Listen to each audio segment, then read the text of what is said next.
Hanover was formed in 1723 when a small but influential group of residents from Lucea, which was then geographically the north side of the parish of Westmoreland, sought to have the area made into a separate parish.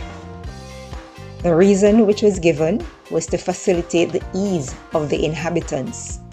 Prior to that, the residents had signed a petition complaining about the expense and inconvenience that they incurred, for example, having to travel up to 50 miles to pay taxes.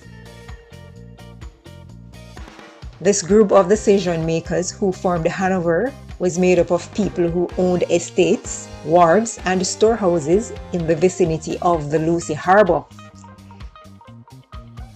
These were persons who were considered powerful enough to initiate change from within to convince the House of Assembly and